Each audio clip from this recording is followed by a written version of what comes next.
Bom dia a todos e todas.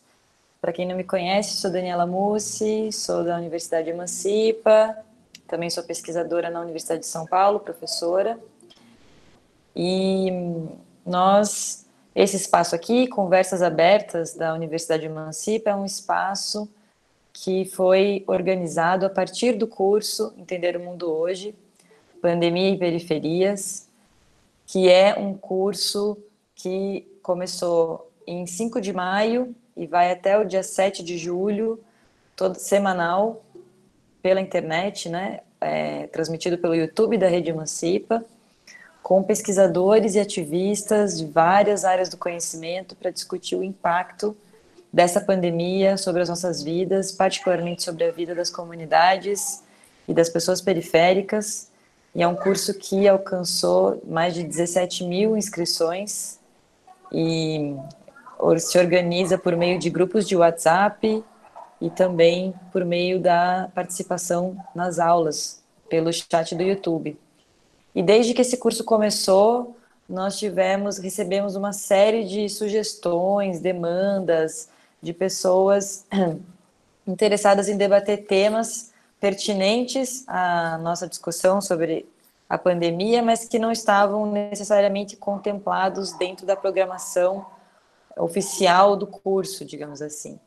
Então, para dar vazão a essa demanda legítima, nós criamos esse espaço que são as conversas abertas. Ele começou na semana passada com uma discussão muito bacana sobre arte, cultura e antirracismo.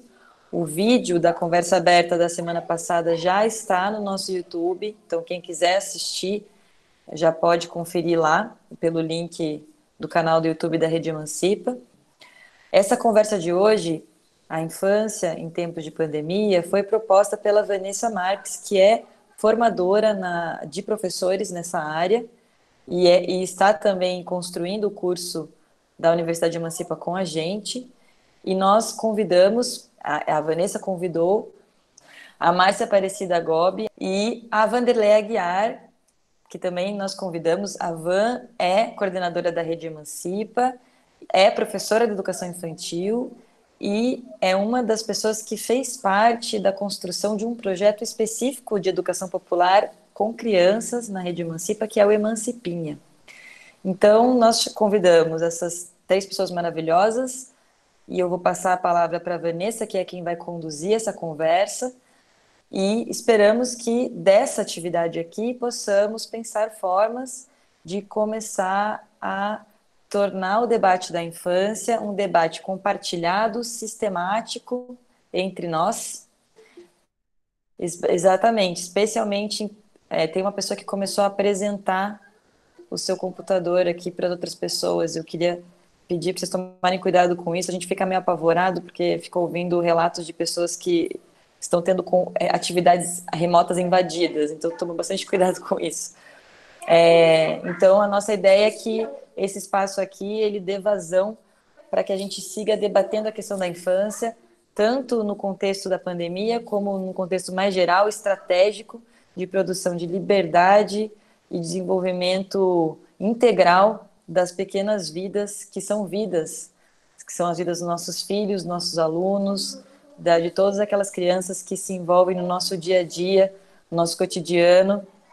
Então, com muito prazer, muita alegria, a gente está já com 110 pessoas aqui. Eu estou enrolando para começar, porque ainda tem muita gente chegando mesmo.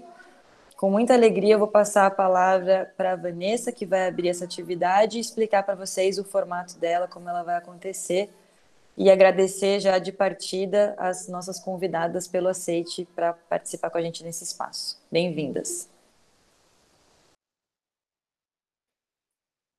Bom dia a todos e a todas. Estão me ouvindo?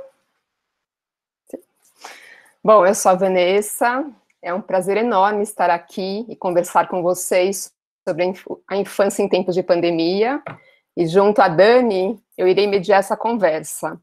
Como que nós organizamos o encontro? Vai ser em 4 momentos. Eu vou fazer uma breve introdução, depois eu vou passar a palavra à professora Márcia, em seguida à educadora Vanderleia, e por fim nós vamos abrir essa conversa. Para começar, eu pensei em contar um pouquinho da minha atuação profissional, porque eu acredito que vai trazer um pano de fundo para a gente pensar o que vai ser conversado hoje aqui. Eu atuo com formação continuada de professores em diversos municípios do território brasileiro, do norte ao sul do país, ou seja, viajo bastante. E o foco da formação continuada é pensar junto à equipe docente o trabalho com a primeira infância, que perpassa a construção de um cotidiano educativo de uma criança singular, que não é universal, de uma criança que é um sujeito histórico e vive numa comunidade permeada por uma cultura, e de uma criança que é um sujeito de direitos no aqui e agora, e não um vir a ser quando crescer. Então, o que a gente está falando, na realidade, que a primeira infância, né, a escola de primeira infância, não se restringe aos conteúdos pedagógicos, mas à formação de um sujeito no mundo e com o mundo. Então, quando estamos falando de uma escola de primeira infância, nós estamos falando de uma educação social pautada em princípios políticos, éticos e estéticos. Eu não vou entrar nesse assunto, mas que depois a gente pode, na conversa mais para frente, retomar.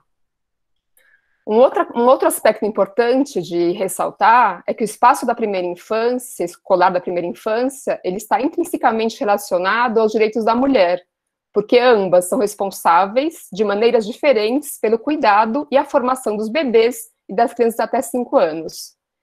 No cotidiano, muitas crianças passam de 4 a 10 horas por dia em creches ou pré-escolas, 5 dias por semana e 200 por ano. Isso nos mostra uma interdependência muito grande entre a família e a escola. Então, agora eu vou dar um salto depois dessa introdução para a gente poder pensar essa criança em tempos de pandemia, né? Desde o início da crise sanitária, as creches e pré-escolas fecharam, e hoje, exatamente hoje, nós estamos há 83 dias sem escola, ou seja, quase 3 meses.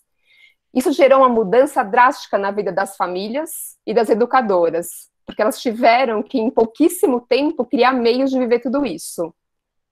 O Conselho Federal e Estadual da Educação, junto aos municípios, eles criaram algumas diretrizes para pensar o cotidiano das creches e pré-escolas nesse momento. Teve muitas brigas e resistências, né, para quem atua na área sabe disso, e chegou-se a uma definição bem genérica que é necessário manter o vínculo entre a família e a escola. Na prática, nós vimos experiências de diversas ordens e que revelaram o grande desafio das escolas construírem um diálogo com as famílias. E um deles, né, que vou falar brevemente, é o quanto os 3 sujeitos que compõem a escola, que são as professoras, as mães e as crianças, foram se tornaram invisíveis. E eu estou nomeando aqui como professoras e mães, porque grande parte de quem atua com a primeira infância são mulheres. Estou vendo que tem bastante homens aqui, né, é muito bacana, mas ainda, né, 95% de quem está no cotidiano ali na frente com os pequenos são as mulheres. As professoras não foram formadas para realizar um trabalho em AD. Muitas não possuem instrumentos, né, computadores, e mesmo internet que sustente esse cotidiano virtual. Além disso, muitas são mães responsáveis pelo cuidado da casa e estão vivendo também esse período de pandemia, né, ou seja, a saúde mental muito abalada, como todos nós. As mães vivem uma situação também extremamente desafiadora. Elas atuam em trabalhos essenciais, home office, outras perderam o emprego, e além disso, elas estão passando 24 horas por dia com os filhos, o trabalho de casa, os desafios econômicos, emocionais, e ainda um a mais, que é ajudar as crianças na relação da família e escola virtualmente, né? Seja qual foi o formato que as escolas criaram. E essas duas, né, as mulheres e as mães e as professoras, trouxeram para a prática alguns desafios que são muito recorrentes. Eu não vou generalizar que são todas as instituições, que não é, mas está bem forte a gente encontrar 3 situações no cotidiano dessa relação parceria e família. Um deles é que muitas escolas estão enviando conteúdos para as crianças produzirem em casa. E aqui a gente vai se deparar com um equívoco enorme, né? Porque é uma criança muito pequena, que ela não aprende desse jeito, e também uma confusão enorme entre casa e família. Casa, né? Casa e escola. Casa é uma coisa, escola é outra. Um segundo desafio gigantesco que nós estamos nos deparando é a convocação das mães para atuarem como pedagogas. Tanto na hora para organizar atividades, quanto para registrar e enviar para as escolas. E o terceiro, que tem um movimento muito grande de ensinar as mães, em especial a das comunidades mais vulneráveis e negras, de como construir uma rotina, de como educar uma criança, de como se preocupar com a educação dela, chegando no limite a de ensinar como ser mãe. E o que isso nos mostra? Que é um modo colonizador de ser, de pensar e agir que não respeita as diferenças. Ao invés disso, a escola está atuando na manutenção e reprodução do desenvolvimento das nossas desigualdades sociais. Ao invés de se posicionar, né, contra isso, ela está reforçando esse modelo. E no meio desse caldeirão de desafios, eu deixei as crianças por último por uma razão. Muitas vezes elas são silenciadas, invisibilizadas nessa situação, porque os adultos começam a olhar para ela pela falta ou porque eles acham que é importante para ela e não se relacionam com o que de fato elas estão vivendo e sentindo. A gente muitas vezes tem uma visão adultocêntrica nessa relação e pouco nos relacionamos com o que elas estão vivendo, sentindo e passando nesse momento. Para fechar o que eu, como educadora e formadora, né, penso que é necessário a gente sair desse lugar de fazer pelas crianças e pelas famílias, mas iniciar um processo de fazer com as famílias e as crianças, né? E, de fato, se posicionar para enfrentar esse momento que a gente está vivendo, não só na pandemia, mas no pós-pandemia, de pensar com as crianças e com as famílias. E, para terminar, eu quero dizer que defendo as escolas de educação infantil como um dos lugares de possibilidade de transformação social e resistência, trazendo aqui a voz de Paulo Freire. A educação é um exercício político e ético e não de reprodução de um modo de pensar e existir. Com os bebês e as crianças bem pequenas, a escola atua como um espaço responsável para garantir os direitos das crianças de construir a si mesma na relação com o outro e com o mundo, de criar, de aprender e de se expressar. Porém, esses direitos só poderão ser construídos se os colocarmos em diálogo efetivo com os direitos das mulheres, dos humanos, de uma luta antirracista, feminista e inserida numa cultura local. Então, só fiz essa breve introdução, então, um pouco, né, do que a gente está entendendo como formação continuada, de que lugar é esse, e também dos pequenos desafios que estamos enfrentando nesse período aí de pandemia e o que virá do pós-pandemia também. Então, agora eu vou passar a palavra para a professora Márcia, que a Dani já fez uma breve apresentação. Ela é mestre e doutora, mestre em Ciências Sociais, doutora em Educação. Ela é professora da Faculdade de Educação da Universidade de São Paulo. E, atualmente, ela dedica-se a investigar representações e criações da infância em luta por moradia em ocupações da cidade de São Paulo. E atua também em formação de professores e ensino de sociologia. A Márcia está imersa, né, em muitos trabalhos, né, de orientações e outras tantas coisas na atuação dela, então agradeço muitíssimo a sua disponibilidade em vir conversar com a gente, Márcia. Obrigada. Obrigada a você. Um bom dia a todos, todas e todos que estão aqui, sábado de manhã. Fico olhando o número de pessoas que vão aparecendo aqui, falando, nossa senhora, e agora o que vai acontecer? Enfim, então é um prazer e um privilégio poder trazer essa conversa aqui, enfim. Ao ouvir a Vanessa, eu acho que já daria um pano para a manga, Vanessa, para a gente continuar a conversa aqui, nem precisa mais falar nada, é só puxar seus fios, os fios deixados, que a gente já dá a conversa para mais de metro aqui, tem um monte de coisa.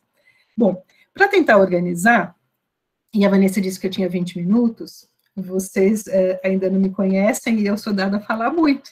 E aí eu tentei organizar minimamente aqui, enfim, maximamente a fala para dar conta minimamente do que você me traz. Do Infância em Tempos de Pandemia, né, e a discussão com a escola e com a família. Bom, então agradeço aí pelo convite, eu tentei condensar aqui, vamos ver. Eu sempre digo que é bom a gente ir conversando, mas nós ainda estamos aprendendo essa relação de falar com tela e com um monte de quadradinhos de pessoas, né, então a gente, é um aprendizado, né, e espero, acho que a Daniela chamou a atenção para isso logo no início da sua apresentação, espero que esse seja um primeiro momento, né, um começo de diálogo sobre infância né, e agora que se faz aí presente para pensar a infância em tempos de pandemia, né, para pensar a escola, para pensar a família, e para pensar, sobretudo, nas próprias crianças, né, porque a gente fica trazendo isso para outros lugares, né, e não nos damos conta, muitas vezes, da questão para as próprias crianças, e aí a gente chega lá, né. Esse tema é muitíssimo bem-vindo, né, então me sinto super contente de estar participando disso, né, e acho que é interessante porque, apesar de urgente, ele não ocupa tantos debates, né, eu acho que a gente começa a ver uma série de lives, um monte de coisa acontecendo, mas discutir fundamentalmente a infância, as crianças, né, dentro desse contexto, eu acho que nós ainda carecemos, sobretudo quando nós temos como um empenho, como uma preocupação, né, tratar dela de forma contextualizada, né, dentro das condições em que nós estamos atualmente. Bom, eu acho que é oportuno dizer, porque fico olhando para as carinhas aqui, enfim, eu não conheço, evidentemente, né, e que bom também, né, porque a gente torna a conhecer, mas acho que é oportuno a gente dizer, em poucas palavras, que os estudos que têm infância como temática, eles são muito amplos, né? A Vanessa, ao me apresentar, ela diz que eu me dedico a uma coisa pequenininha que se desdobra em milhares de outras, em muitas outras, né? E eles têm sido, então, contemplados em distintas áreas, né? Suas abordagens implicam desde as questões didáticas, sobre como trabalhar com as crianças, isso está muito em voga quando a gente discute como é que as crianças vão voltar para a escola, né? Então, acho que essa é uma conversa grande, né, que ela tem se esparramado, então, tem essas questões com as quais as pessoas se preocupam, voltadas à psicologia do desenvolvimento, né, e quando concentradas, assim, uma outra forma, eu só tentando abrir o leque que seria para uma conversa de um semestre inteiro, assim, né, até mais, seguramente, né, concentrada nos campos dos estudos sociais da infância, que aí nós começamos a nos aproximar, penso eu, do motivo da nossa conversa. Pensa na criança como ator social, né, considerando, atoras sociais, considerando como alguém que faz parte da cultura, e aí entra um termo, acho que é uma questão importante para a gente pendurar aqui para outras conversas, né, assim como qualquer outra de nós. Porque acho que é uma questão importante da gente colocar, da gente apresentar aqui, né, porque muitas vezes nós não pensamos nas crianças bem pequenininhas, nos bebês, como aqueles que também possuem essa capacidade, né, de construir, de produzir, de se relacionar com os outros, com as outras, da mesma idade, de outras idades, e nesse sentido, produzir espaço, produzir cultura, construir a si mesmo, enfim. E isso diz respeito a um campo específico, né, aos estudos sociais da infância, né, que eu acho que é importante nós nos aproximarmos aqui. Eu falo aqui, e eu acho que é legal situar isso, como alguém que foi professora de crianças por muitos anos. Quando eu falo isso, nossa, quase uma anciã. Eu fui professora de crianças por muitos anos, né, e atualmente, já também há muitos anos, atuando na universidade profissionalmente, né, e pesquisando crianças. Então, eu acho que essa apresentação, embora absurdamente breve, né, é importante para a gente pensar de que lugar que a gente está falando quando nós falamos sobre infância, quando nós falamos sobre crianças, né? Acho que é legal a gente situar isso. Então, eu falo também desses dois lugares, né, e dentro dos estudos sociais da infância. Eu sou, como foi apresentado, uma cientista social, então é desse lugar também que eu compreendo as crianças. Bom, infância e pandemia exige de nós profundas reflexões, e sei que dentro desses nossos limites, aqui eu vou apenas tocar muito ao de leve algumas questões que julgo oportunas para a gente provocar a continuidade da conversa como ponto de partida da discussão sobre infâncias e pandemia. Nesse nosso momento, né, no período que a gente está vivendo, acho que não dá para a gente deixar de considerar que discutir infância e pandemia se dá no encavalamento de crises. Quer dizer, nós brasileiros, e penso que isto, para todos nós, seja uma coisa de consenso, né, nem sempre consenso, então, mas de consenso, nós temos um encavalamento de crises. Então, nós não discutimos só a pandemia, somente a infância, mas ambos, né, numa gravíssima crise política, da qual as crianças são vítimas, né? A Vanessa tocou uma série de questões aqui, nós mulheres, e elas caminham conosco, aparentemente, à deriva nesse caos cotidiano. Então, elas estão com a gente nesse caos. E por que eu digo isso? Porque, para mim, não dá para dissociar, né, evidentemente, não só para mim, ambas as questões, essas crises todas que nos assolam, das quais nós fazemos parte. E, em certa medida, temos uma responsabilidade sobre isso. Eu começo com algumas manchetes de jornais que encontramos disponíveis na web, né?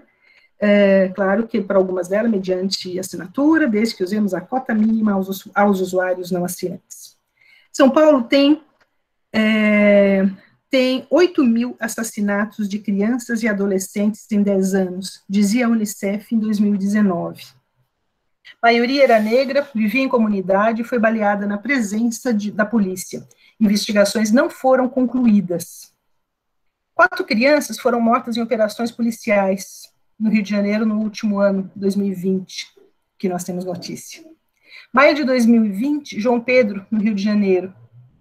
E vamos nos aproximando das diferentes crianças, e alguém pode pensar, mas isso nada tem a ver com a pandemia. Como afirmei minutos atrás, pensar a pandemia, agora no Brasil, exige de nós que ampliemos nosso foco. Antes de entrar para a conversa com vocês, exatamente às 9h30 do dia de hoje, ao ler o site, o blog do Outras Palavras, então, de 13 de junho, tem uma outra manchete. A cada 6 horas, morre uma pessoa por Covid no Grajaú, extremo sul aqui da cidade de São Paulo. A cada 6 horas, a polícia mata uma pessoa nas periferias durante a quarentena. Salto do assassinato de João Pedro e dessas manchetes de jornais, e chega em Miguel. Muda o estado do Rio, o estado de São Paulo, para Pernambuco, mas as atrocidades assemelham-se, e tomo a liberdade de trazer o excerto de um texto muito bacana do Matheus Gatto e da Maria Carolina Trevisan, que eu não sei se já chegou até vocês, e que foi me passado muito gentilmente por uma amiga, a professora Fabiana Jardim, que eu faço questão de citar. Foi muito importante a leitura desse texto, recentemente publicado, que está no portal de GLDs. E segue aqui a leitura. Eu vou destacar alguns trechos, posteriormente, que acho que são importantes para a gente continuar a pensar sobre as crianças, não apenas nesse tempo, nesses tempos em que nós estamos, mas nas compreensões que temos sobre o que é ser criança. E isso há muito tempo, e que foram forjadas em nossa história, a tal ponto que muitas vezes nós as naturalizamos. E aí segue o excerto do texto.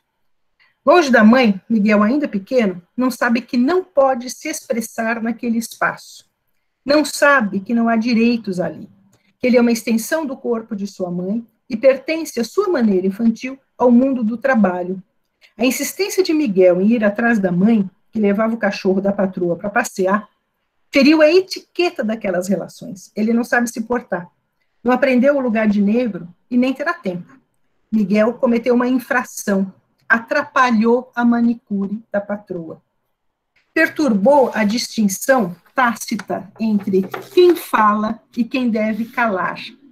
Mas a criança não desiste de sua voz. Não sabe exatamente com quem está falando. Não aprendeu o seu lugar. Ele é pequeno. Sari, Corte Real, abandonou o menino no elevador de um prédio de mais de 30 andares.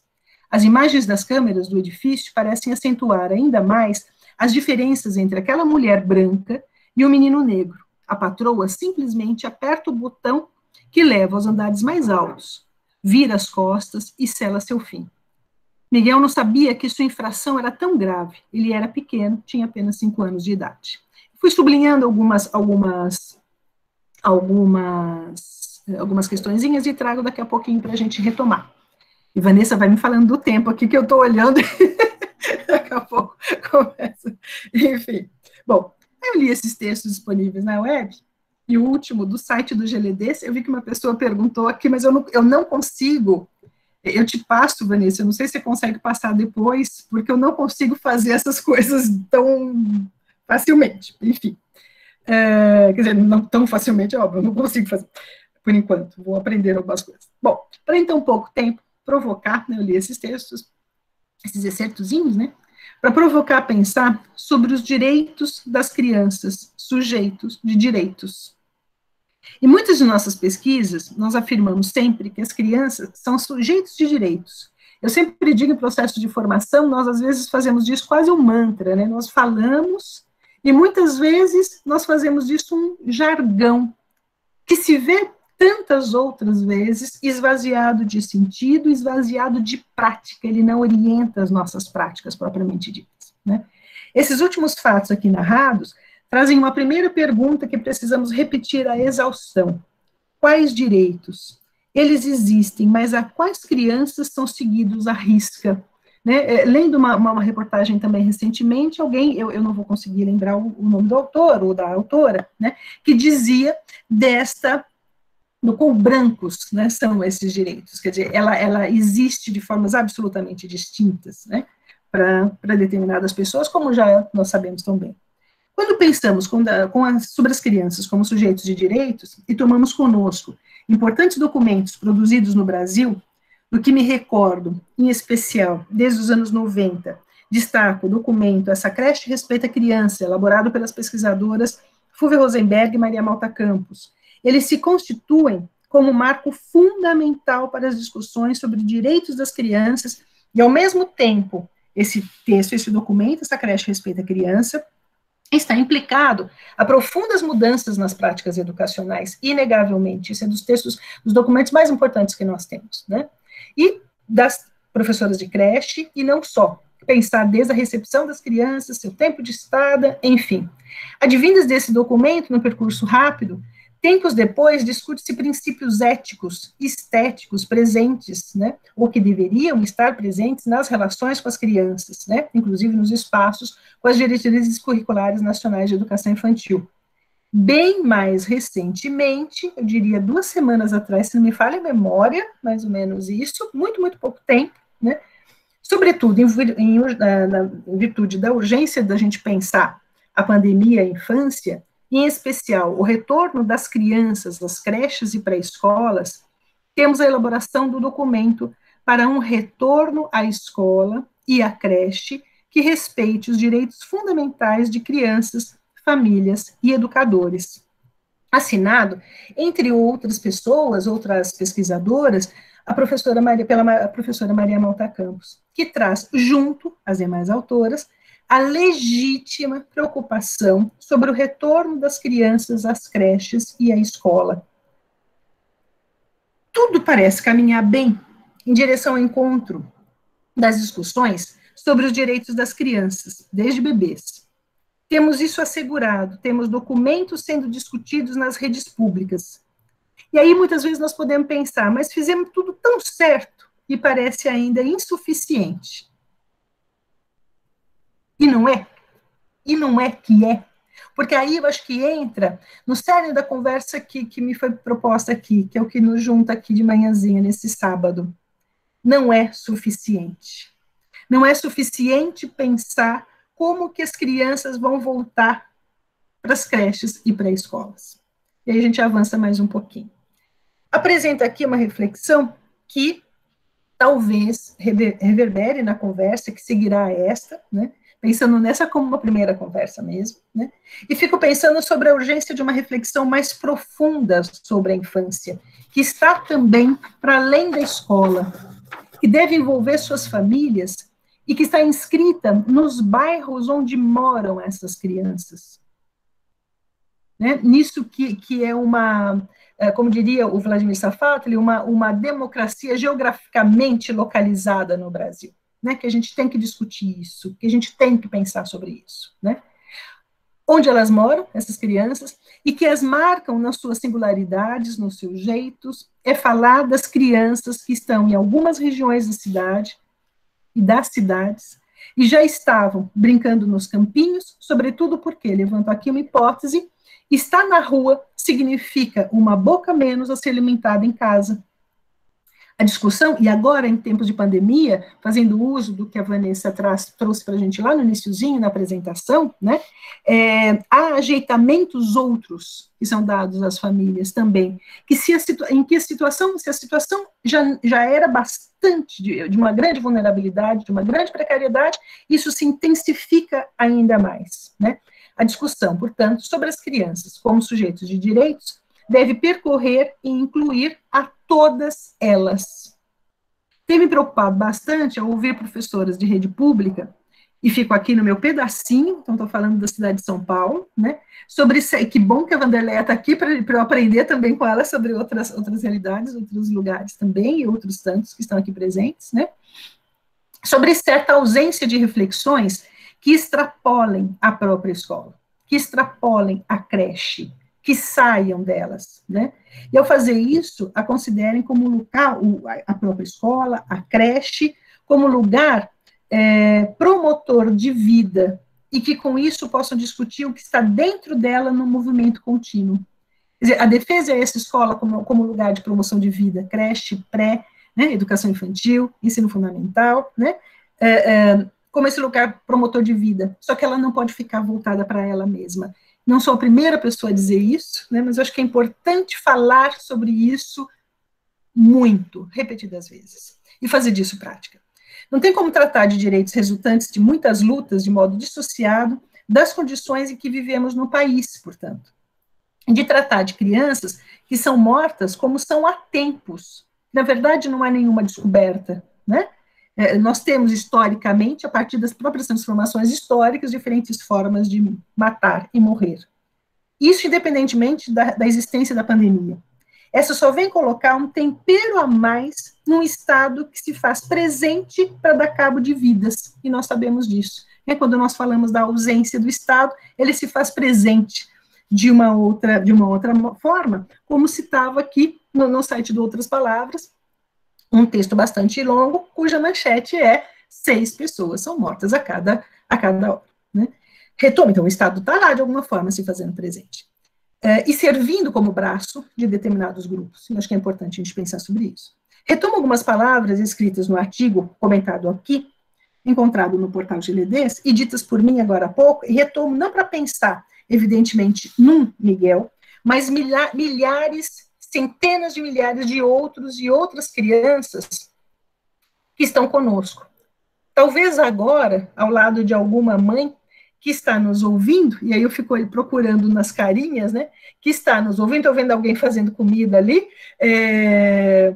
que está, enfim, com as suas mães, sim, a Ana Laura, a Cátia Almeida, estou vendo os quadrinhos aí, e a gente, é uma forma de se aproximar que é bacana, né, que você entra num outro lugar, né, das pessoas que elas estão, né, mas que está, então, ao lado de alguma mãe que está nos ouvindo e que vai disputar o celular, que vai disputar o computador, que vai disputar no sentido de eu quero fazer também, né, com um filho em que está ouvindo com vocês, com a filha que está ouvindo com vocês, né, com a mãe, enfim, com a filha que está ouvindo com vocês, isso tudo ao mesmo tempo em que uma faz almoço, lava as roupas e sei lá, outras tantas coisas. Então, não dá, isso concordo, né, é indissociável, com essa sobrecarga de trabalho, né?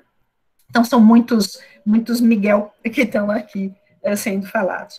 Nos destaques ainda dessa escrita, vale enfatizar, do texto ao qual me referi, né, que ele estou seguindo algumas das reflexões que estão ali, porque de fato achei bem importante, né? O menino que pertence a seu modo ao trabalho da mãe e com isso trabalha também. E naturalizamos essa relação. Né? Acho que muitas de nós, estou falando por mim também, que leva e que deixa nos lugares de trabalho que a gente tem. Né? Não a enxergamos mais, e nós não enxergamos mais isso porque isso foi naturalizado. Né? É uma relação naturalizada, não estranhamos mais isso. São muitas imagens ao longo de séculos que nos ensinam sobre a mão branca que alimenta a criança negra.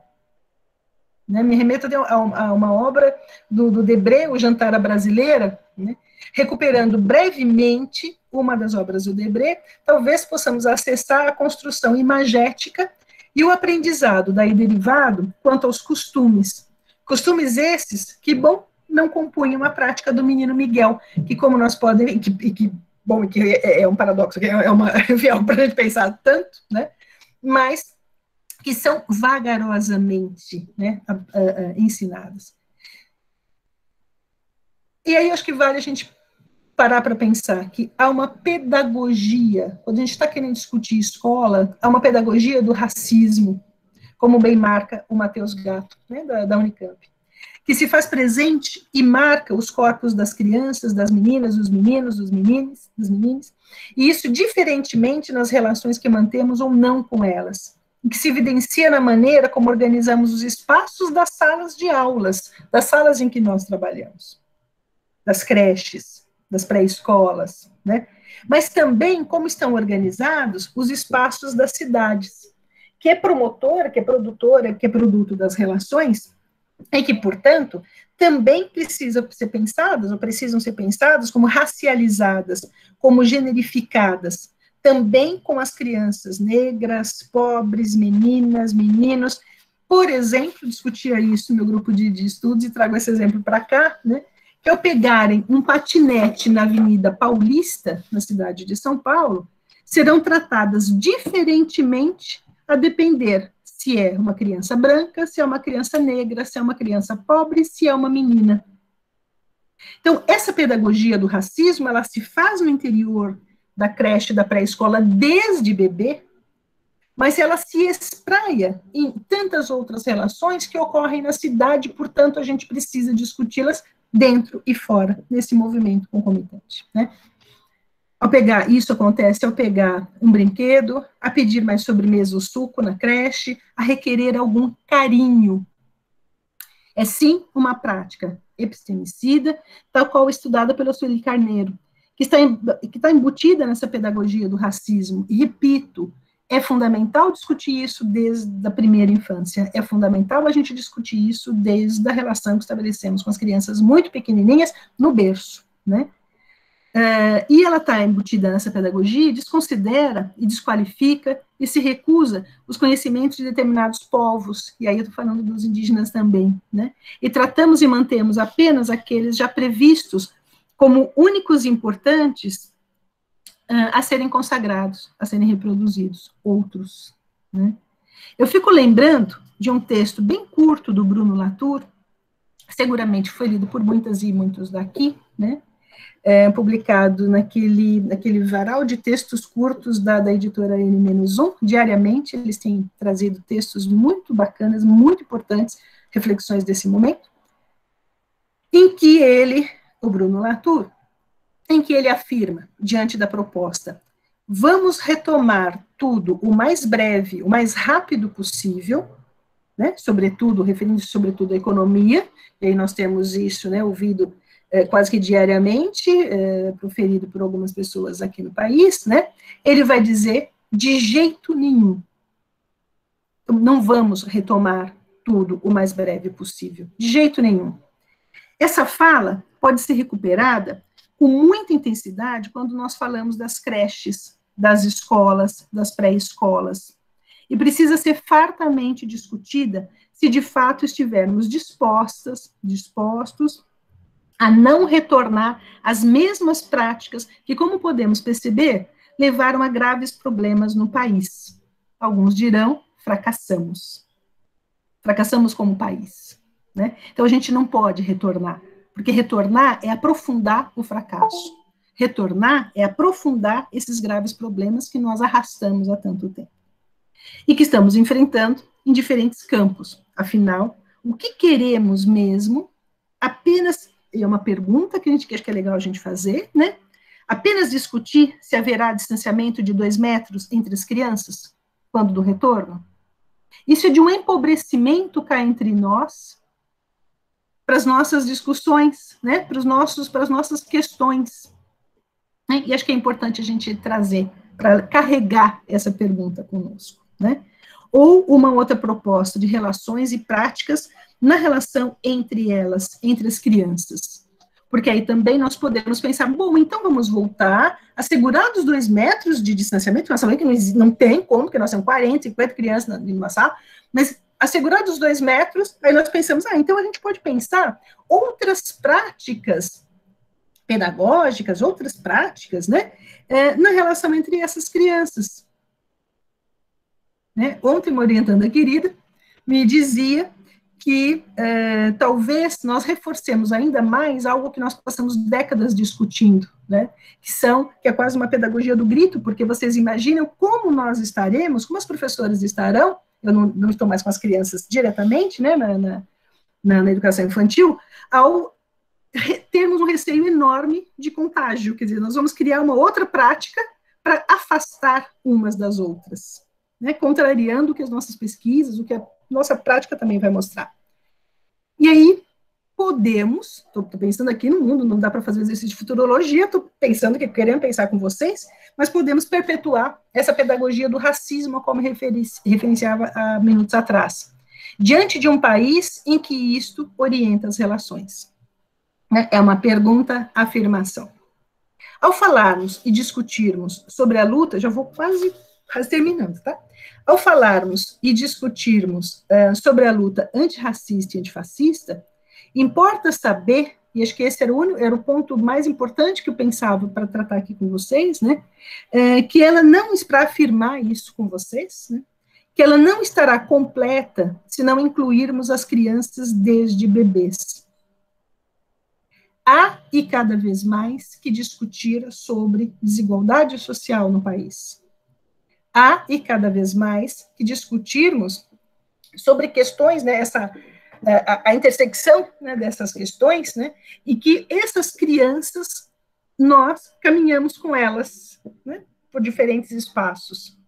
E não se pode fazer isso sem incluir meninas, meninos, menines, desde que nascem. Acho que hoje é absolutamente fundamental que a gente pense sobre isso, que a gente discuta sobre isso. Aqui tem outro ponto importante a destacar.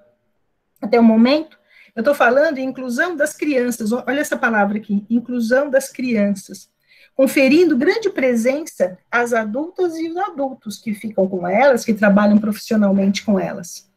E é que pensar que as crianças são aquelas que têm que ser ouvidas, escutadas. Então, pensar em infância e pandemia, agora e depois dela, né, remete a pensar também, porque é um processo de transformações, né, da construção do racismo, das desigualdades, né, agora e depois dela e antes, pois um dia tem que acabar, então vamos pensar depois dela, enfim, né, um dia, acabei de ler outra matéria agora antes de começar, meio freneticamente fica lendo tudo para tentar dar conta do que está acontecendo com a gente, né, diziam que a gente, enfim, vocês já sabem disso, né, mas só reforçava com números e o quanto que nós estamos longe disso, desse fim, né, e então eu ia pensar agora, ia pensar também depois, mas há de acabar um dia.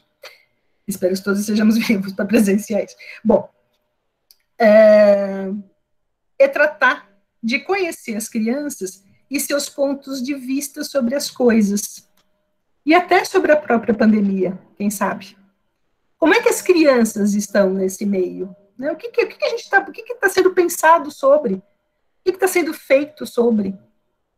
Nós estamos aqui discutindo entre adultos, né? Mas acho que é importante a gente pensar, enfim, com elas também, até sobre isso. Né? Eu tenho pesquisado nos últimos anos, como a Vanessa falou, as crianças em luta por moradia. E aí eu fico pensando sobre como ouvir essas crianças, né? Saber delas o que está se passando, como a pandemia está chegando, Covid-19, enfim, é isso tudo, né? Como é que isso está alterando as nossas relações, né? Ao perguntar para uma das coordenadoras de um dos movimentos sociais em que está uma das ocupações em que pesquiso, ela diz para mim, Márcia, que tal a gente saber o que as crianças estão sentindo nessa pandemia? Então, eu perguntava para ela, e ela me traz isto, né? E eu acho que elas estão, dizia a coordenadora, eu acho que elas estão entediadas, já estão meio de saco cheio, e não aguento mais. E essa é a resposta, né? E essa é a resposta fundamental, né? É perguntar para elas também, é ouvi-las também, né? E, para isso, há toda uma demanda de aprendizado desse universo adulto, vamos colocar meio que de forma genérica aqui, para mudar totalmente esse foco. Eu acho que a discussão, é por isso que eu insisti aqui, é um começo de conversa, e de 20 minutos, eu acho que eu já devo ter passado, nem sei, vai me dizer que eu estou tentando controlar aqui no reloginho, né? Nesse começo de conversa, a questão, volta ali o Bruno Latour, vamos voltar do mesmo jeito? Claro que não, né? Quer dizer, mas vamos dizer não, mas ao dizer não, isso implica profundas conversas, né, para outras coisas que a gente pensa em fazer, né, sobre as quais nós temos que pensar fazer, né, não dá para dizer quais documentos podemos usar para o retorno, porque isso segundo o meu ponto de vista, é altamente preocupante, embora importante termos isto como referências, né, é altamente preocupante para que a gente possa, talvez seja um ponto de partida, alguém colocou aqui, eu consegui virar o olho e ler, mas talvez seja um ponto de partida para a gente pensar até mesmo o não, né, quer dizer, na existência disto, né, quais outras coisas a gente pode discutir a partir da existência desses documentos, por exemplo, que eu acho que são importantes para a gente conversar, né. E essa fala, enfim, tem 2 pontos importantes, na verdade tem um monte de outras coisas, mas há que perguntar para as crianças sobre tudo isso, e continuar perguntando sobre outras tantas coisas, né, e há que conversar com as famílias, em todas as suas formas de organização familiar, eu não estou me referindo aqui à família nuclear burguesa, né, elas têm, do modo que a gente conhece, papai, mamãe e filhinho, elas têm a nos ensinar sobre as próprias crianças. Se são de movimentos sociais, por exemplo, que é aquilo que eu tenho tentado observar mais recentemente, né, de luta por terra, de luta por moradia, né, há que chamá-los para o diálogo e sair do lugar, para conhecer, e sair dos nossos lugares, que em alguma medida também são confortáveis, né, para chamá-los, né, para esse diálogo e para conhecer esses que estão compondo efetivamente, né, as nossas creches e pré-escolas, né, conversar, dialogar, né, e conhecer aquilo que ocorre nos movimentos sociais, né, aquilo que ocorre dentro dos locais de moradia, né, se forem jogadas aquilo que ocorre com as crianças que estão em situação de rua, né? E não é conhecer somente para ampliar os nossos conhecimentos. Nossa, como nós somos legais, conhecemos tanto do mundo. Não. Né? Acho que é legal, nossa, como nós somos legais, conhecemos tanto do mundo, mas só que isso não serve para muita coisa se nós não fizermos disto, né, motivo de conversa para dizer que não, podemos fazer outras coisas, podemos ter outras formas de organização, podemos ter uma outra forma de nos relacionarmos socialmente, de, quem sabe, construir outros mundos possíveis, como tanto dizem por aí, né, e que às vezes soa cá entre nós meio que esvaziado, porque há que fazer isso, né, tem que fazer isso. Nós não temos outra alternativa nesse país de encavalamento de crises. Não há, segundo meu ponto de vista, porque nós somos responsáveis por isso, né. O que ocorre, enfim, aí acho que há que dialogar, né, para entender, para fazer junto e pensar coletivamente sobre outras propostas para e com as crianças. E aí é pensar coletivamente, né? É pensar conosco, né? Alguns dizem, alguns movimentos chamam, é pensar com os de baixo, é pensar em fazer o comum, aí tem uma série de teorias, de coisas para a gente conversar mais longamente em outras oportunidades, né? E aí nós temos suposições sobre o que se passa, mas nós não sabemos exatamente, porque também não ouvimos, e aí, fazendo o nosso puxadinho aqui para as crianças, e aí importa partir dessas crianças. E, finalizando, eu dei conta de 20 minutos, Vanessa? Não, mais ou menos. Mas, ó, quase uma conquista gigante aqui da conta disso aí. Mas, enfim, eu acho que é importante a gente pensar, né, nessa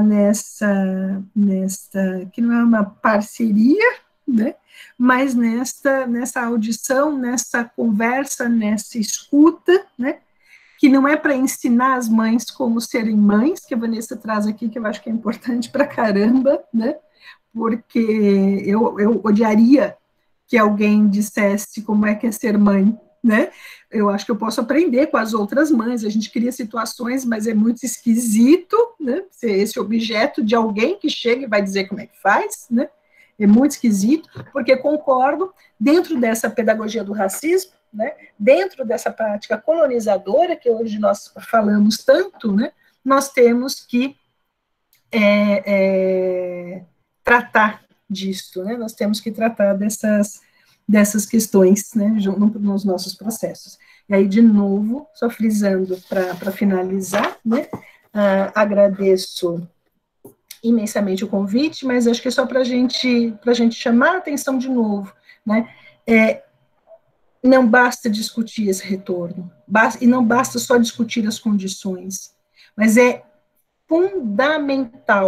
fundamental que a gente pense nesse projeto, né, que hoje nós ouvimos tanto, né, a necropolítica, o genocídio, e que não dá para a gente pensar, e que são fatos, não dá para a gente pensar nisto sem trazermos para conversar conosco, sem fazermos como objeto das nossas reflexões, usando o objeto aqui de uma forma respeitosa, não o meu objeto calado, né?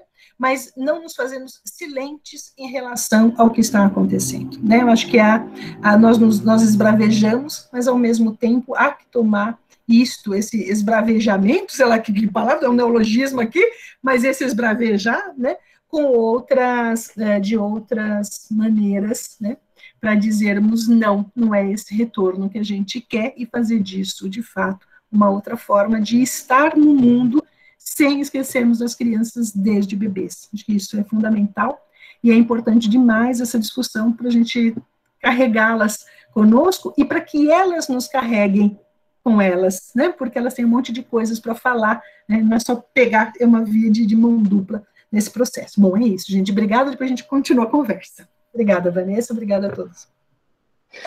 Márcia, agradeço muitíssimo. Aqui o chat está com muitas e muitas discussões, parabenizando e também, né, trazendo muitas coisas para pensar. E acho que você me faz pensar, né, Márcia, que tem um lugar da escuta muito na moda atualmente, né, na educação, e de uma escuta ausente, né, é só escutar, como se eu não estivesse presente naquela relação, né. A escuta é do sujeito na relação com o outro, né? Então, acho que conversamos depois, mas é para a gente ouvir também a Wanderleia Aguiar, que vou apresentar a Wanderleia e também estou ansiosa para escutá-la. A Wanderleia é coordenadora estadual da Rede Emancipa do Rio de Janeiro, ela é agente de educação infantil e diretora do CEP, que é o Sindicato Estadual de Profissionais de Educação. Então, passamos a voz agora para você, Wanderleia, e logo mais abrimos a conversa. Obrigada. Oi, gente, bom dia. Me ouvem? Então, eu queria primeiro agradecer o espaço. Eu estou muito contemplada com todas as falas. A gente teve uma aula aqui, né? A Márcia, assim, nossa, abriu... A Márcia e a Vanessa, assim, né? Abriu um leque de possibilidades, mas a gente sabe muito bem, enquanto educadoras, né, de educação infantil, que a educação infantil é um leque de informações, de estudos, e que a gente estuda, mais a gente se anima, fica, enquanto pessoas que esperam uma mudança, né, de mundo, um mundo melhor para esses pequenos grandes e que já são grandes, e que, como eu costumo dizer, né, nas aulas inaugurais do Emancipa, quando a gente é criança, a gente escuta muito o que você quer ser quando crescer, né? E a gente esquece que aquela criança já é um ser, né, já é um ser social e cultural também, que vai fazer parte de culturais. Como já foi apresentada, eu sou educadora infantil, né, trabalho na Prefeitura do Rio de Janeiro, e a gente não tem como a gente falar de educação infantil e não falar de vínculos, né? E a gente está aqui no mundo vivendo essa pandemia, e aí a gente pensa muito como que estão essas crianças, né? Que, como também já foi colocado, escolas e creches, principalmente, estão fechadas, E aí, quando a gente fala de qual é o primeiro vínculo que a criança tem, se não com a mãe? Então, assim, tem um leque de informações aí para a gente. Quando a Vanessa fala não ensinar a mãe a ser mãe, e tem uma coisa que eu acho que é fundamental, que é a romantização do que é ser mãe, né? Principalmente para quem mora em comunidades. Eu moro aqui em Vila Isabel, Rio de Janeiro, que é a zona norte do Rio de Janeiro, numa comunidade, e também trabalho nessa comunidade. Eu, como agente de educação infantil, eu costumo dizer que a maioria dessas educadoras infantis, agente de educação infantil da prefeitura, são mulheres negras que educam e cuidam de filhos e filhas de mulheres negras trabalhadoras. Ou seja, a gente tem aí uma gama de assuntos para introduzir e receber também, porque, como diz, né, a gente aprende enquanto ensina enquanto aprende. E como tem sido aqui no Rio de Janeiro esse isolamento social, aspas, né, com as crianças das creches.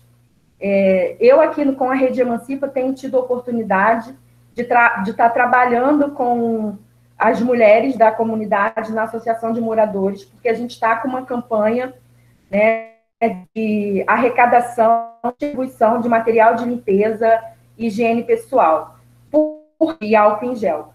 Porque geralmente na comunidade não existia, né, acho que no mundo, a cultura com álcool gel. Então, a Rede Emancipa pensou nisso, e aí eu estou tendo essa oportunidade de estar trabalhando mais diretamente com a comunidade e não só com a escola-comunidade. Então, pensando nisso, a gente fica ao mesmo tempo pensando. Eu faço parte do Sindicato Profissionais de Educação e a gente não tem visto, de forma alguma, a inserção de políticas públicas para essas mães, para essas famílias e para esses territórios onde as creches, que são os locais onde essas mulheres confiam seus filhos para estarem indo para o seu trabalho, né? E não existe uma política para essas mulheres. Mulheres que muitas vezes são trabalhadoras e que não tiveram como deixar de trabalhar, ou às vezes ficaram sem empregos e com seus filhos dentro de casa. A Prefeitura do Rio de Janeiro tem total descaso com a educação infantil, no sentido de que a gente tem uma história na educação infantil aqui no Rio de Janeiro, que é uma história de retirada de direitos.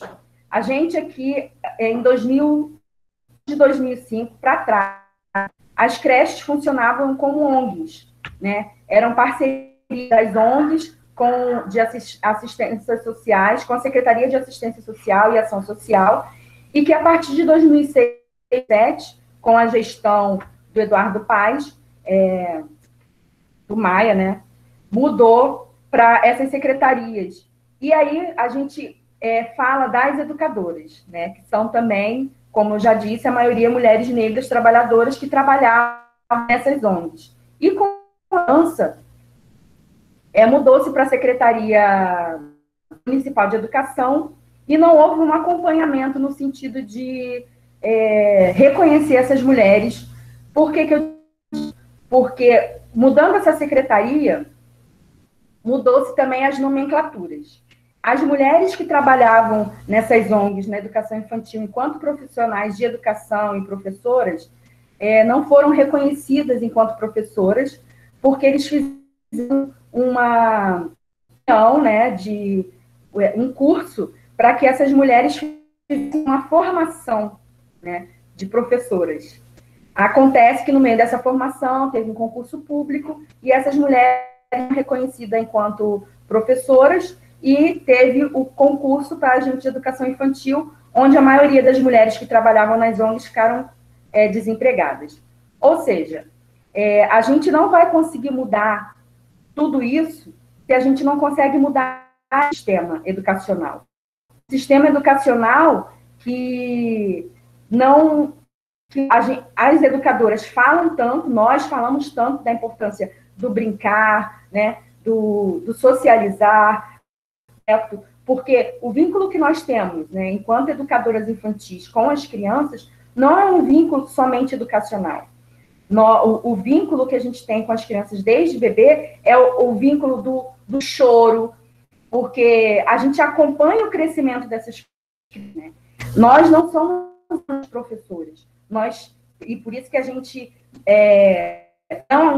não aceita muito esse nome no sentido da educação infantil. Então, porque não foram respeitados os direitos dessas educadoras infantis, quando foi feito sem ouvir, como sempre, né, nesse sistema que a gente tem, as educadoras e as professoras não são ouvidas, porque se fossem ouvidas, se os sindicatos de profissionais de educação fossem o sistema educacional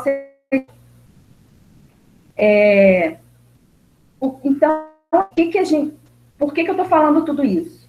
Porque o sistema educacional, as prefeituras, realmente, a prefeitura aqui do Rio de Janeiro, não leva em consideração essas mulheres. E eu digo mulheres porque, na maioria, como foi falado aqui, acho que o Hugo colocou aí, a maioria aqui são mulheres, e a maioria das educadoras e professoras são mulheres, né? E coisa que eu também falo muito nas reuniões das minhas unidades que eu trabalho, e com as minhas colegas de trabalho, é que quando é falado reunião de pais, a gente tem que abolir esse nome. Não é reunião de pais, é reunião de mães. E aí as pessoas não falam reunião de mães, falam, quando é para falar de mãe, fala de responsável. Porque quem são os responsáveis pelas crianças? São as mães e são as avós, né? Então, quando a gente fala que a educação infantil não é levada em conta, essas mulheres, né, tanto as mães, tanto as avós, quanto as profissionais, elas não são ouvidas em nenhuma parte. Em nenhum momento por esse sistema. Porque enquanto a gente não mudar esse sistema, a gente vai ter muita luta pela frente ainda para conseguir garantir os direitos das nossas crianças, adolescentes, da nossa juventude, né? Enquanto o sistema não entender que a criança é um ser social, né, que a criança não precisa ser para ser alguém, né, a gente não há lugar nenhum. Enquanto a gente não entender que essas mulheres, muitas vezes, essas mães que são meninas, né, que são muito cobradas a responsabilidade de criar outro ser, a gente também não vai estar em local e mudar para lugar nenhum. Muitas vezes eu escuto algumas profissionais, né, infelizmente ainda, quando as mães, as meninas deixam seus filhos na creche, por que essa menina está deixando o filho na creche e ela não trabalha? E a gente, enquanto eu digo que a pergunta deveria ser o contrário. Por que essa menina não está para um curso, para um trabalho, para um preparatório para estar na universidade, ou para ter um trabalho para poder sustentar, cuidar e educar do seu filho? Porque aquele espaço ali é um direito da criança. É um direito universal, né, que o Estatuto da Criança e do Adolescente garante. E quando a gente fala de Estatuto da Criança e Adolescente, no Brasil principalmente, que é um espaço, né, um documento, né, que deveria ser respeitado, é totalmente desrespeitado. E aí, quando a gente fala do Miguel, a gente está falando disso. Quais foram os direitos que o Miguel, né, e tantos outros Miguéis, assim como eu vi um homem negro falando, né, o Miguel era eu, e eu, quando eu também falo, o Miguel também, né, somos os meus alunos Miguéis, aonde mulheres negras precisam, como eu falei do início, sair para trabalhar em meio à pandemia, e lá em Pernambuco, o serviço doméstico como serviço essencial. Num país onde o serviço doméstico, que a empregada doméstica é essencial, é um país onde não é levada a sério a educação. Essa criança, ela tem direito também de fazer isolamento, e esse direito foi tirado a partir do momento que lá em Pernambuco, na maioria dos estados do Brasil, foi dito que o serviço doméstico é um serviço essencial. Porque, mais uma vez, a gente fala, aonde essa mãe vai deixar o seu filho para ir trabalhar se essa criança tem o direito a fazer um isolamento social? Né? Então, vários direitos do Miguel e vários direitos de outros são retirados, né? Sempre. Eu tenho 3 filhos homens, né? E tenho um adolescente de 14 anos que também está fora da escola. E eu tenho um neto de 2 anos. E aqui no Rio de Janeiro, as creches ainda estão fechadas, porém, o prefeito, né, daqui do Rio de Janeiro já colocou um plano de reabertura com várias fases, e cada fase são de 15 dias. A fase dos estava na segunda fase de reabertura, e por isso que pareça, ele resolveu antecipar a reabertura dos shoppings. E aí eu pergunto, a mãe do meu neto trabalha no shopping.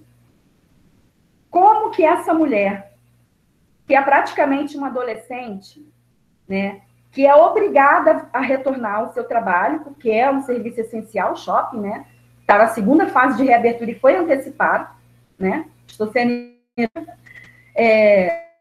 como que essa mulher vai fazer? Vai deixar o seu filho com a avó, com a mãe dela, né? No caso, eu sou a mãe do pai, mas a gente vê aí a violência que o Estado, essa criança e essa mãe,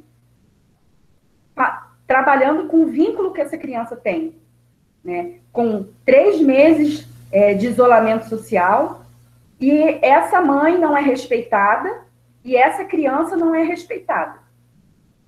Então, qual é o olhar que essa prefeitura, que esse Estado e que esse país está tendo as nossas crianças e adolescentes, né? O prefeito do Rio de Janeiro foi eleito com o jargão, vamos cuidar das pessoas. E é exatamente o que ele não está fazendo. Retornando às fases, a fase de reabertura de creche aqui no Rio de Janeiro está na 3ª fase, que seria na 2ª semana de julho. E aí nós, enquanto sindicato profissional, convidamos mães, né, temos um núcleo de educação infantil, núcleo de estudos de educação infantil, e nós fizemos uma plenária chamando as mães dessas crianças para estarem participando, para elas relatarem como elas se sentem, né, em relação a essa reabertura. E o relato que as mães fizeram é uma coisa que não é surpreendente, mas ao mesmo tempo que as pessoas que as mães querem que abram as creches para elas cuidarem das crianças. Isso é o que as pessoas imaginam que está acontecendo, mas é totalmente o contrário. Essas mulheres, elas estão muito preocupadas com a saúde das crianças. Aqui no Rio de Janeiro, eu acho que da última vez que eu vi o índice de mortes, né, de contágio do coronavírus para as crianças de até 5 anos de idade, foram 4 crianças. E elas temem pela saúde das crianças. Elas temem não só pela saúde das crianças, mas também pela saúde da educação. Que quem trabalha com educação infantil sabe que a criança, como a Márcia falou, não existe distanciamento entre as crianças, muito pelo contrário, existe contato, existe tato, existe interação.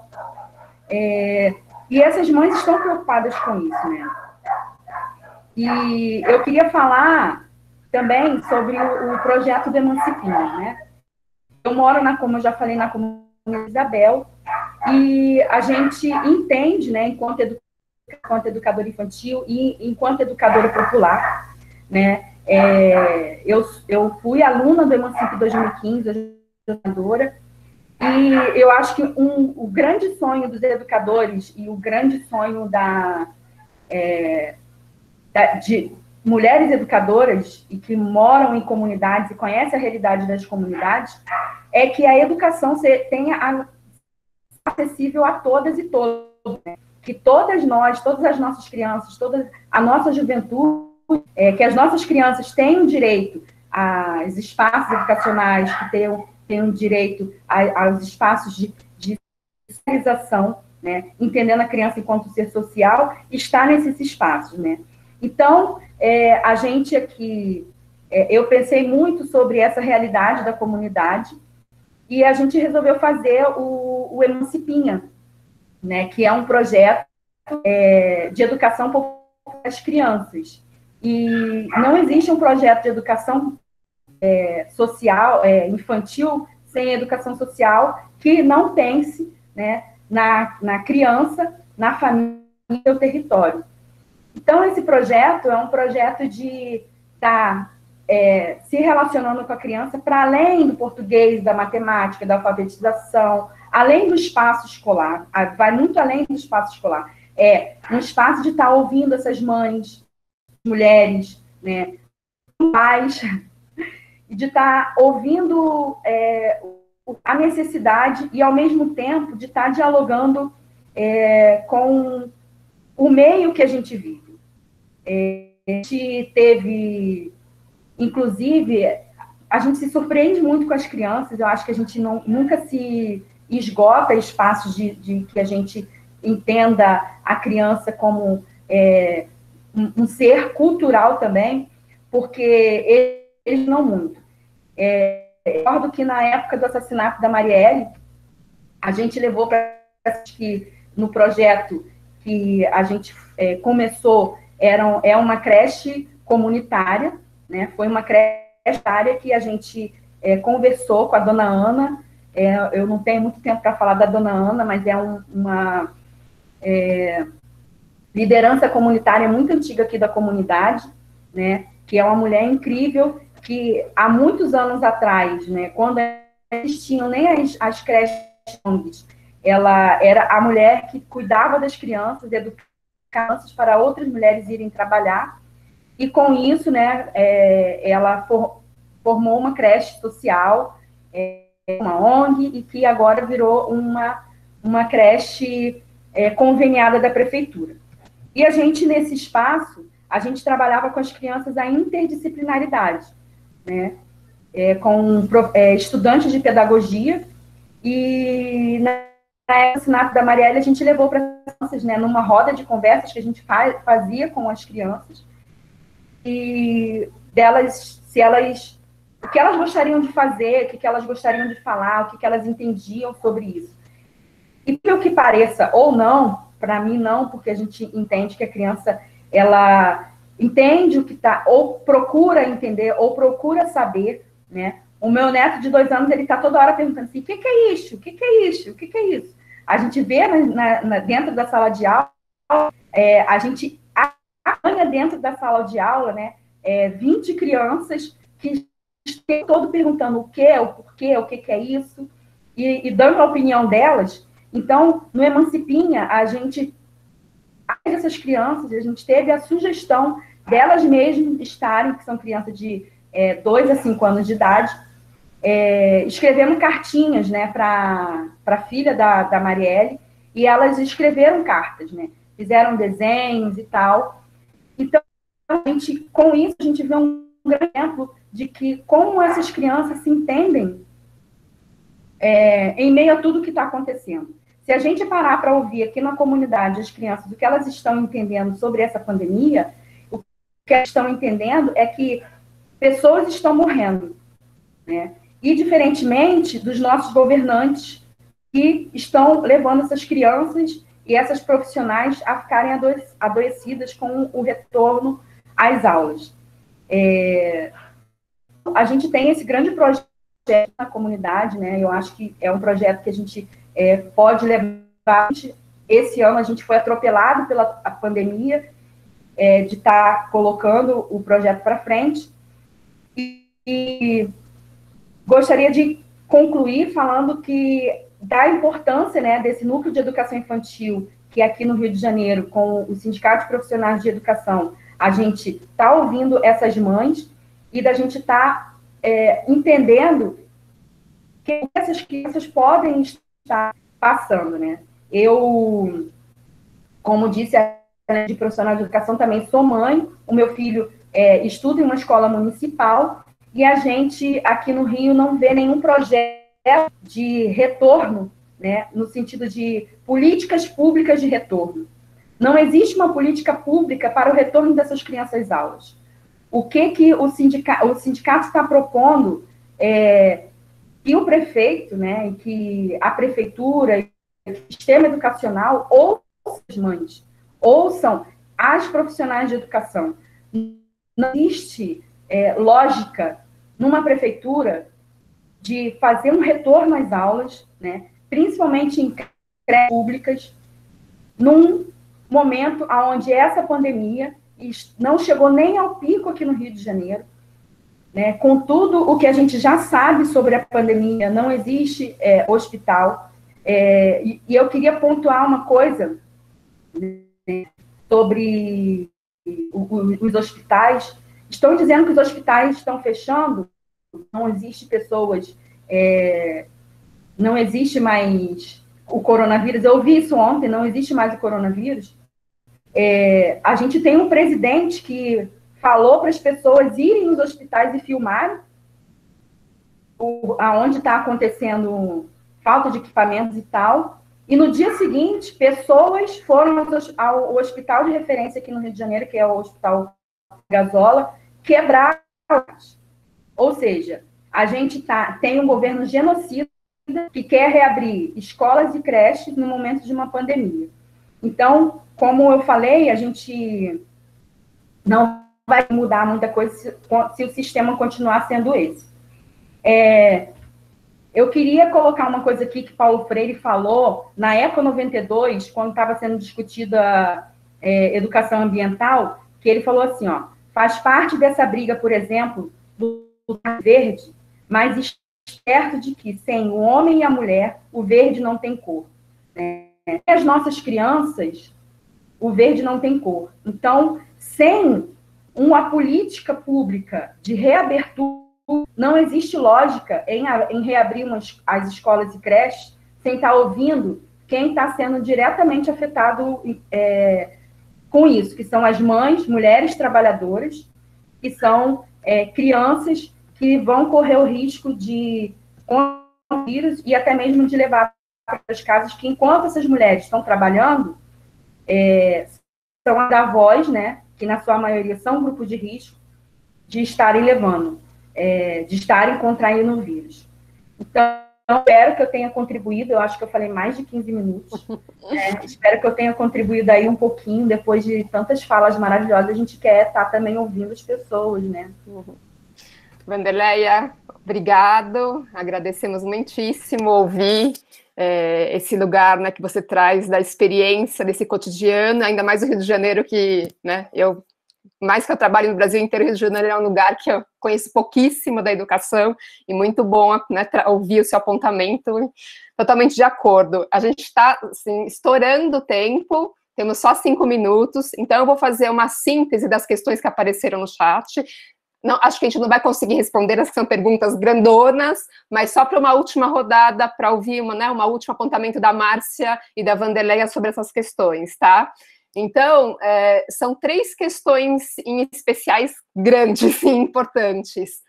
Uma delas está falando dos impactos psíquicos sobre as crianças de periferia, que, alijadas ao direito à educação por falta de aparelho celular ou acesso à internet, tem que trabalhar para ajudar no orçamento familiar, ou em feiras livres, em comércio, né, de drogas ilegais, ou na ajuda dos trabalhos domésticos. Então, essa é uma questão. A outra, que acho que a Márcia e a Wanderleia já trouxeram, né, já trouxeram algumas provocações sobre isso, eu também na minha fala, é que como a gente mantém o distanciamento entre professores e alunos, sendo que, especialmente na educação infantil, as crianças pedem o contato, né, que é um desafio enorme. E, por fim, uma que está falando sobre a Conanda, né, que ela emitiu um manifesto colocando o cenário de educação infantil, famílias e crianças, sobre a violência que está incidindo sobre esses atores. E a pergunta que ela faz é o seguinte: são muitas as violências e violação de direitos, para além das trabalhistas dos educadores. E a questão é, há grupos organizados na área de direito especializados para a sociedade civil? individual e coletivamente para a responsabilização do Estado? Essa é uma pergunta bem importante e fundamental.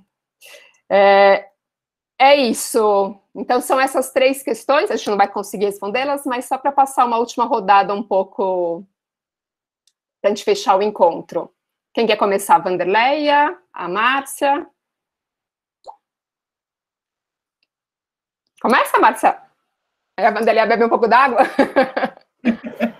Então, tá bom. Aí nós perdemos os 5 minutos decidindo quem vai começar, né? Sim. Agora são 3. Silêncio, nossa senhora, muita coisa. Aí tem infância em pandemia, as 2, né? Para responder as coisas. Bom, sei lá. Acho que estudos são feitos. Nossa, é péssimo, não consigo responder rápido assim. Bom, como manter o contato com as crianças, se agora a gente falar sobre o não contato, a gente tem, é o que eu comentei, né? A gente tem que discutir muitíssimo, né? E, sobretudo, pensar nas próprias crianças e nas relações que mantemos com elas, né? Não dá para a gente fazer enfim, essa pedagogia do grito, né? De alguma coisa voltar e que a gente tinha já tão vastamente discutido e que nós estávamos avançando muito para outros caminhos, sobretudo nas relações com as crianças em espaços escolares, né?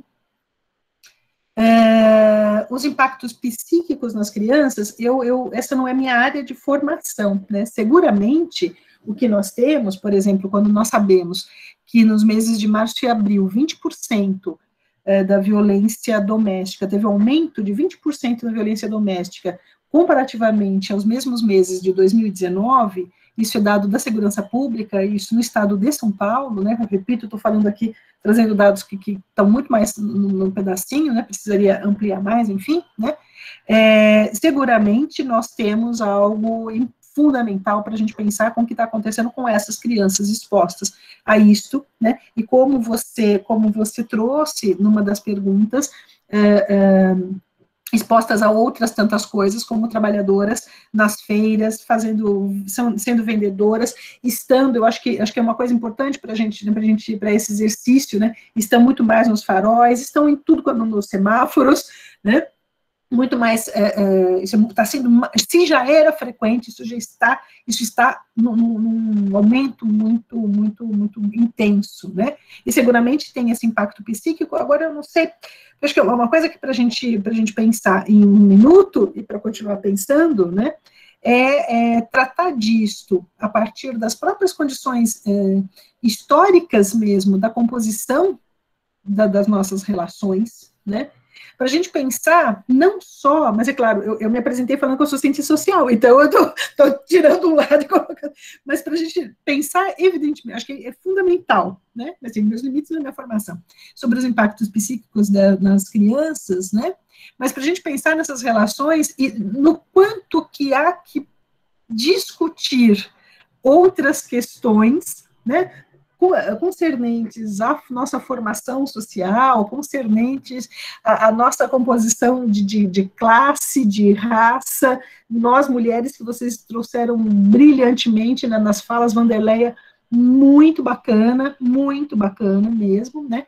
Então, eu acho que tem que trazer essas questões para a gente discutir uma outra, só estou colocando mais uma questão, na verdade, para a gente discutir uma outra, que é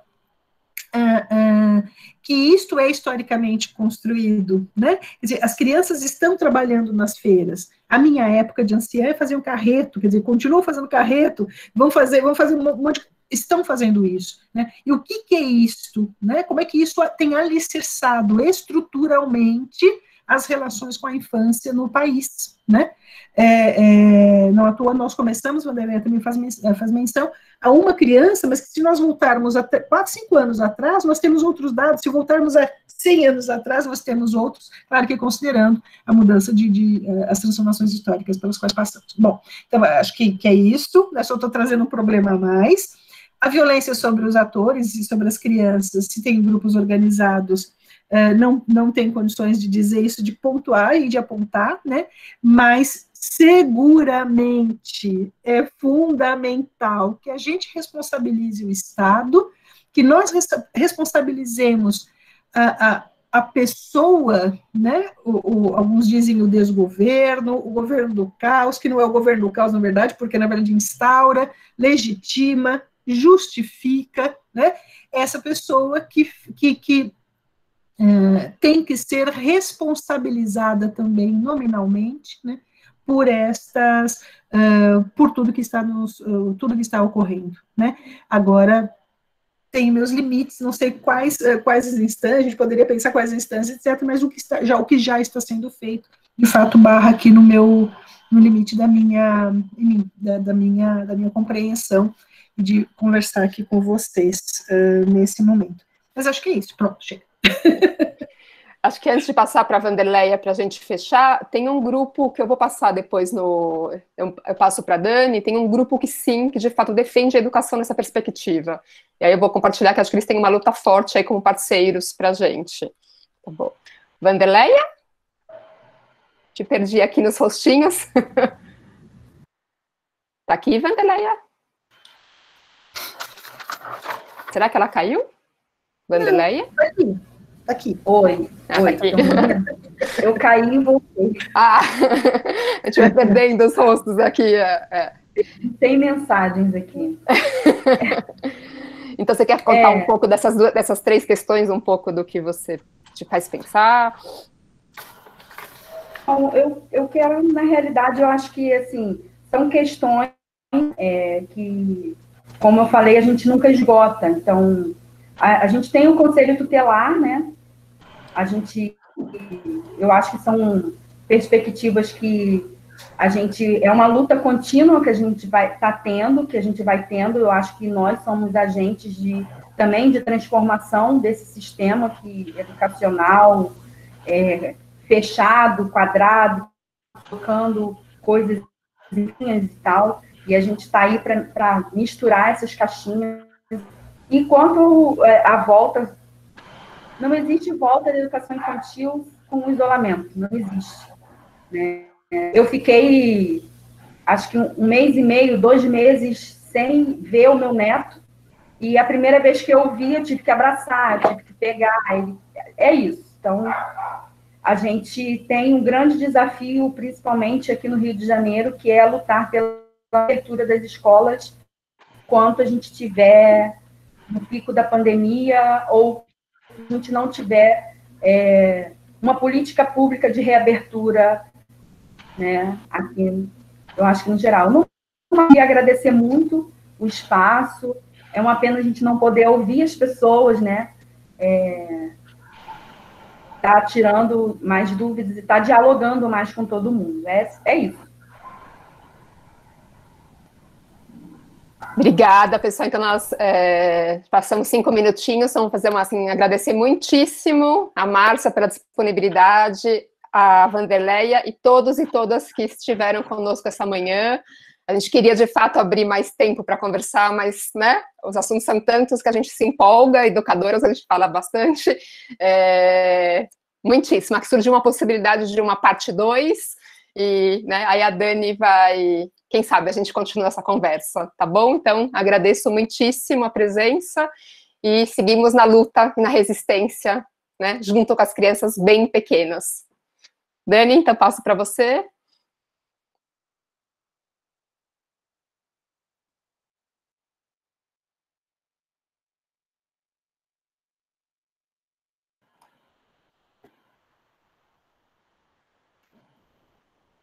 Tá.